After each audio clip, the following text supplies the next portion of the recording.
Chapter 10. Rumor di kantor. Keesokan harinya Finland mengucap selamat tinggal pada apartemen Jin dengan haru. Ia mencium tirai apartemen dan mengelus-elus sofa ruang tamu dengan penuh rasa terima kasih. Tempat ini telah menjadi rumahnya selama 2 bulan dan memberinya perlindungan. Ia tahu seumur hidup tak akan dapat membalas kebaikan hati sahabatnya itu. Tapi serius loh, kalau rumah itu banyak hantunya dan kau tidak nyaman tinggal di sana, kau bisa kembali kapanpun. Loh, kata Jin lewat SMS. Aku tahu. Terima kasih. Finland membawa kedua kopernya ke tempat baru dengan hati yang sangat gembira. Rumah besar itu disebut Rose Mansion karena tamannya yang dipenuhi pohon mawar. Ada juga beberapa pohon besar yang rindang membuat suasana menjadi sangat teduh. Walaupun suhu di Singapura mencapai 35 derajat Celcius pada siang hari, begitu Finland memasuki gerbang rumah ia merasa seperti berada di tempat berbeda karena suhunya yang terasa sejuk. Sampai kini ia masih tak dapat mempercayai keberuntungannya. John membantu membawakan koper-kopernya ke dalam pavilion, dan Meslau membantunya menata barang-barangnya. Walaupun Finland menolak, mereka memaksa untuk membantunya. Untuk pertama kalinya Finland merasa benar-benar dimanjakan. Setelah selesai membereskan pavilionnya, ia diundang untuk minum teh bersama Meslau di halaman belakang. John dan Catherine ikut bergabung. Mereka semua bersikap hangat dan tidak banyak bertanya-tanya hal yang tidak penting. Finland merasa sangat nyaman bersama mereka. Ia seperti tinggal dengan nenek dan kakeknya sendiri. Jadi kapan traktir aku minum teh? Sudah gajian kan? Tiba-tiba ada SMS masuk dari Kaspar. Finland hampir lupa bahwa ia menjanjikan mentraktir pemuda itu sesudah ia menerima gaji, sebagai balasan atas bantuannya di rumah sakit saat medical check-up waktu itu. Sesaat Finland merasa dadanya berdebar-debar. Ia tidak terlalu curiga lagi bahwa Kaspar adalah seorang scammer, karena selama beberapa minggu ini ia sama sekali tidak mengganggu Finland. Seorang scammer pasti akan terus berusaha memikat korbannya dan tidak akan berhenti sesudah acara makan malam waktu itu. Baiklah. Finland merasa siap untuk bertemu kembali dengan Kaspar dan mentraktirnya minum teh di suatu tempat. Mau kutraktir bubble tea? Besok hari Minggu aku bisa seharian.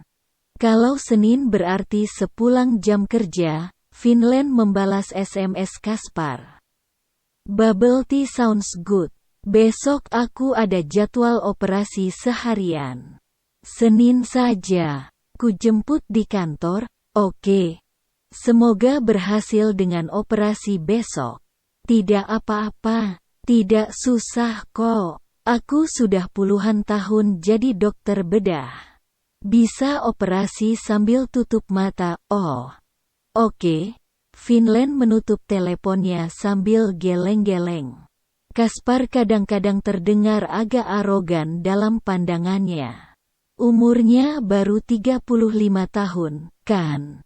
Kalaupun dia menjadi dokter sejak umur 25 tahun. Ia baru menjadi dokter selama 10 tahun. Tidak usahlah bilang sudah menjadi dokter bedah puluhan tahun. Sama seperti beberapa minggu lalu dia bilang akan membeli hotel Continental. Ah, aku tahu, seru Finland tiba-tiba. Kau tahu apa? Tanya Meslau tertarik. Finland seketika sadar bahwa ia sedang tidak sendirian. Gadis itu memang kadang-kadang bicara pada diri sendiri kalau ia sedang berpikir, dan membuat orang di sekitarnya mengira ia bicara dengan mereka. Bukan apa-apa. Maafkan aku, Miss Lau. Tadi aku sedang memikirkan tentang seorang laki-laki yang aneh. Wah, tell us about this strange guy, kata Catherine dan Miss Lau berbarengan sambil tersenyum lebar. Finland menggeleng-geleng sambil tertawa. Waduh, bukan apa-apa. Jadi, aku kenal dengan seorang pria yang kelihatannya sempurna. Temanku bilang, if something seems too good to be true, then it probably is.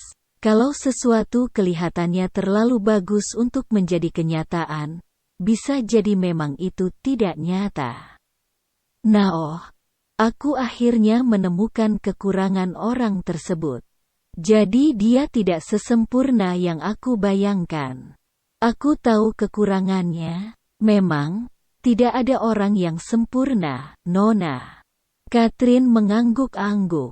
Lalu, apa kekurangan orang yang kau maksud itu? Kekurangannya adalah, dia agak sombong dan terlalu percaya diri, jawab Finland. Kedua wanita separuh baya itu saling pandang. Wah, sombong itu adalah kekurangan yang cukup fatal. Kau yakin mau melanjutkan hubungan dengan orang seperti itu? Tanya Miss Lau prihatin. Ahaha, Miss Lau berlebihan. Kami tidak ada hubungan apa-apa. Dia beberapa kali membantuku. Aku hanya akan bertemu dia sekali untuk mentraktirnya minum bubble tea. Itu saja. Aku juga tidak suka orang yang arogan. Karena Kaspar sibuk di rumah sakit pada hari Minggu, Finland jadi punya waktu untuk menikmati rumah barunya tanpa harus memikirkan mentraktir pemuda itu. Mereka sepakat untuk bertemu di hari Senin sepulang kerja. Akhirnya Finland menghabiskan hari Minggunya dengan membaca. Ia sangat menyukai beranda pavilionnya yang memiliki kursi baca yang sangat nyaman dan menghadap ke Taman Mawar. Ia merasa seperti seorang putri di istana pribadinya. Finland tak henti-hentinya mencium udara di sekelilingnya yang berbau manis sambil membalik halaman demi halaman bukunya. Ia tak ingat kapan ia pernah merasa sebahagia ini. Pekerjaan di LTX mulai menumpuk dan Finland senang karena ia bisa menyibukkan diri. Hingga saat ini ia masih belum punya teman di kantor. Maylin ternyata mempengaruhi teman-teman satu departemen dengan mengatakan hal-hal buruk tentang Finland, dan ia bisa melihat pandangan mereka terhadapnya tidak begitu ramah. Saat di toilet ia tidak sengaja mendengar Maylin mengatakan kepada Tran dan Lily dari Departemen Marketing bahwa Finland adalah simpanan umum kaya dan pekerjaannya di LTX hanya sebagai kedok. Waktu itu aku dan teman-temanku diusir keluar dari Hotel Continental gara-gara dia, kata Maylin dengan suara kesal. Mungkin sugar daddy-nya punya kedudukan di hotel itu. Finland memang cantik sih, tapi sayang sekali kecantikannya dipakai untuk mencari uang tidak halal, ujar Tran. Tadinya aku kasihan sama dia. Dia itu kan teman semaku. Dia anak yatim piatu. Tapi kalau kelakuannya seperti ini, aku pun malu menyebut dia sebagai teman. Finland yang sedang di bilik toilet menggigit bibirnya dengan sedih. Ia sudah biasa dicurigai dan diperlakukan dengan tidak adil seperti ini. Apalah dayanya melawan gadis dari keluarga kaya yang suka menindas orang lain? Ia tak punya siapa-siapa yang bisa membelanya. Ia baru keluar dari toilet ketika gadis-gadis itu sudah pergi. Sehabis makan siang ada meeting antar departemen untuk acara peluncuran produk jam tangan mewah baru dari Prancis. Finland bertugas untuk mengurus para klien dari Indonesia yang akan diundang ke acara tersebut. Ia sudah menyiapkan daftar undangan selama seminggu terakhir dan manajernya puas dengan hasil kerjanya. Sekarang kita punya masalah dengan lokasi acara, karena ternyata Hotel Starlight tiba-tiba di-booking untuk pernikahan seorang selebriti di tanggal yang kita inginkan, kata Ms. Fang setelah membahas daftar tamu undangan. Kita tidak bisa menggunakan hotel yang levelnya di bawah Starlight karena prestise acara kita nanti bisa turun. Ada yang bisa merekomendasikan hotel lain yang sama bagusnya atau malah lebih bagus? Bagaimana dengan Hotel Continental? Tanya Tran kemudian. Hotel Continental itu hotel termewah di negeri ini. Daftar tunggunya jauh lebih panjang daripada Starlight, jawab Ms. Fang sambil menghela nafas. Ada yang punya koneksi ke hotel lain? Ms. Fang. Finland punya koneksi dengan petinggi Hotel Continental. Aku yakin dia bisa membantu, seru Meilin tiba-tiba.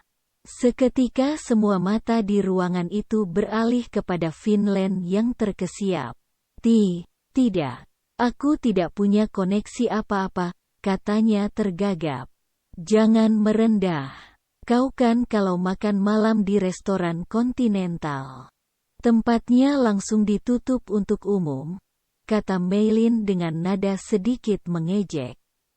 Jangan pelit dengan koneksimu.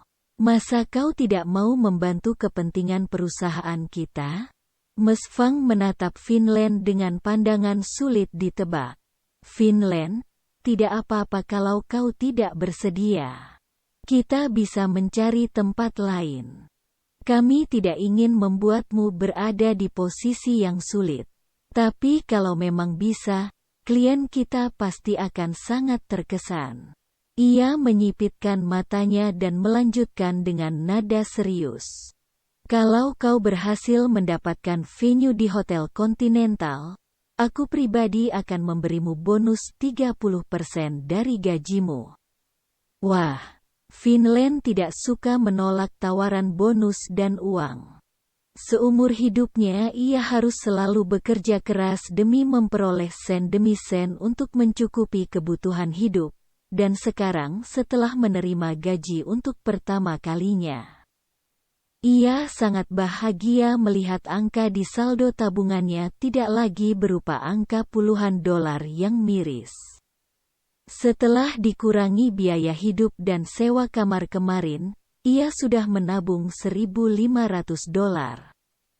Kalau bulan depan ia diberi bonus 30% dari gajinya, maka bulan depan ia akan mendapat tambahan $800.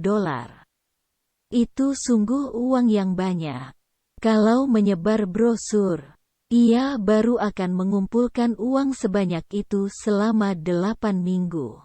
Tapi ia memang tidak punya koneksi di Hotel Continental. Akhirnya sambil membayangkan uang $800 yang tidak mungkin bisa diperolehnya, Finland hanya menggigit bibir dan menggeleng. Maaf, aku tidak kenal.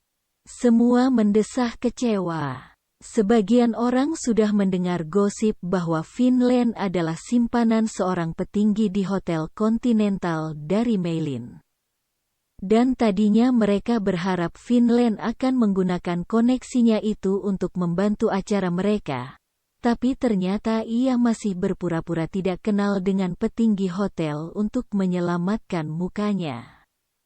Mereka tidak tahu bahwa Finland sangat menginginkan bonus uang itu dan seandainya ia kenal orang yang bisa membantunya mendapatkan venue di Hotel Continental, ia pasti akan berusaha sekuat tenaga. Sayangnya mereka tidak mengenal Finland dengan baik dan lebih mempercayai kebohongan Meilin. Meeting berakhir dengan pembagian tugas untuk anggota tim marketing untuk mencari venue pengganti.